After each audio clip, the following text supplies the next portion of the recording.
spiritual. All of your enemies, we talk about demons, people, relatives, strangers, co-workers.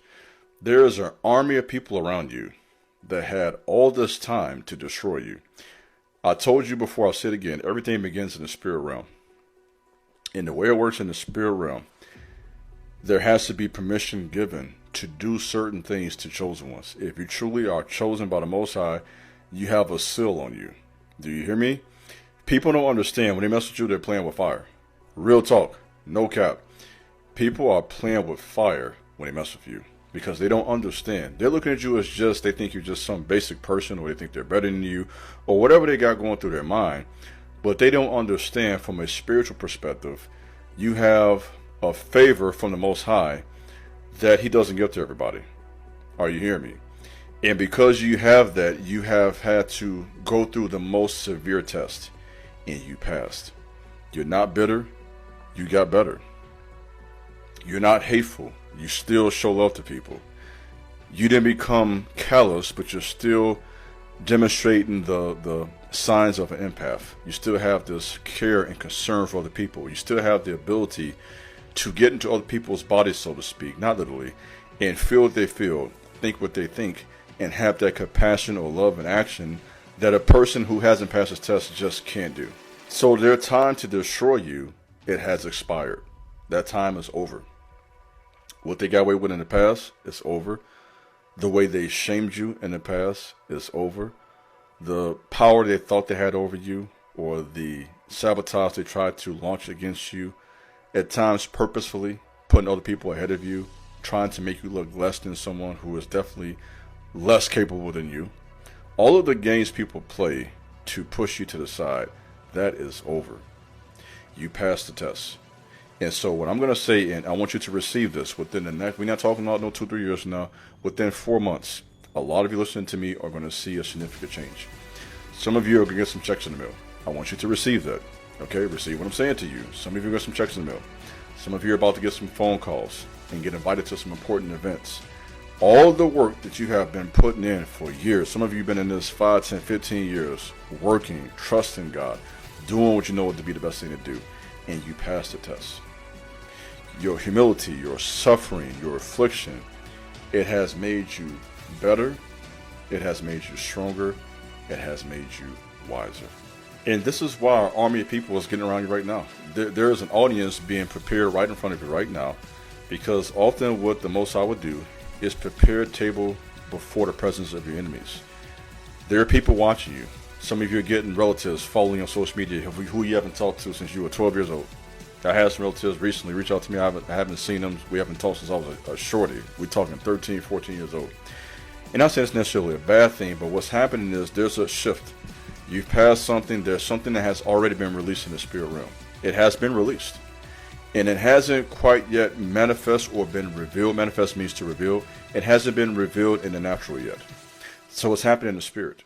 And so it's only a matter of time now before it reaches the natural. And you're right now with that transition between the test you've been through and really receiving the promise that belongs to you.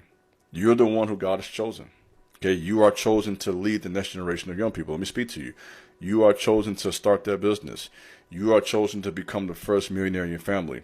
Many of you right now are about to begin to experience what it really means to be chosen and why you have been through so many tests. You say, why do you use the word chosen one? Well, it's this simple to me. Many are called, few are chosen. Few choose to really answer the call. Only a few pass the test. Many people get called, but only a few pass the test. Only a few can stand the test of time. This is what knocks a lot of people out. Most people want stuff overnight. It doesn't work that way. It takes years to get where you're trying to go. So I'm talking to people who, this ain't no rookie conversation. I'm talking to people, I'm talking to my gorillas. I'm talking to my spiritual gorillas who've been fighting for 5, 10 years, going through wars, breaking curses, seeing breakthrough, losing relationships, cutting people off, going through some hard tests, facing that embarrassment at times, just going through. And now is your time to receive what you have worked for. That's what I'm talking to today. People wanted so bad to be right about you. They wanted you to be nothing. And I'm laughing because that's crazy when you think about it. People wanted you to fail. And this is why you feel those weird vibes when they are around. What you're feeling is not weird. You're feeling jealousy. You're feeling hate. You're feeling sabotage. You're feeling their projection of their perception onto you. That's what you're feeling. And many times people will do this because your light, it makes them feel some type of way. And so they got to do their best to try to dim your light and to try to stop what you got going on. And a lot of people, they fail the test and they go on the dark side. Because if I'm talking to you, you have experienced a lot of cruelty. Real talk, people have just been cruel to you, disrespectful, you know what I mean? Not wanting to honor nothing you got going on, jealous of whatever victory you got coming your way. You know what I mean? Just being just weird. You know what I'm saying? I don't know how to put this. Just being weirdos about you. You know what I'm saying? Not liking you, minimizing all of your accomplishments, mad that you got a pretty woman. You know what I'm saying? Mad that you got a house, mad that you figured some stuff out, and now they want to come around and sabotage you, and it has not worked. It's over. You stayed in there, you stayed strong, you continue to work on yourself, you continue to read, you know what I mean? You got around the right people. Some of you have made the decision to move to different states. You got away from those hometown spirits. You've made a lot of tough decisions. You went through the loneliness. Let me talk to you now. You went through that adversity. You went through those times of financial drought. Okay? Let me talk to you. Big bro had to go through some droughts. Lil Wayne is the only one who had a drought. Remember Lil Wayne's series called The Drought? Okay, I had to go through a drought.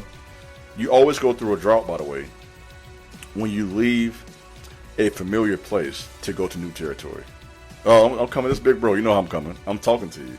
You will always face a drought. Listen to your big bro. Sis, my boy, you're going to face a drought. And that drought may last anywhere from 1 to 5 years when you have enough courage to leave a dead place and to go to new territory. Going to new territory, it's a journey. And this is what I know from my own life. When you leave familiarity or familiar spirits, curses, wicked people, haters, all that stuff, familiar spirits, hometown spirits, you leave all of that and you make a decision to go into new territory, entrepreneurship, trying to become the first millionaire in your family, trying to get to the NFL, I'm talking to you now, trying to become the first lawyer in your family, whatever it is you're trying to do, that's going to make you great. There's going to be a very uncomfortable transition.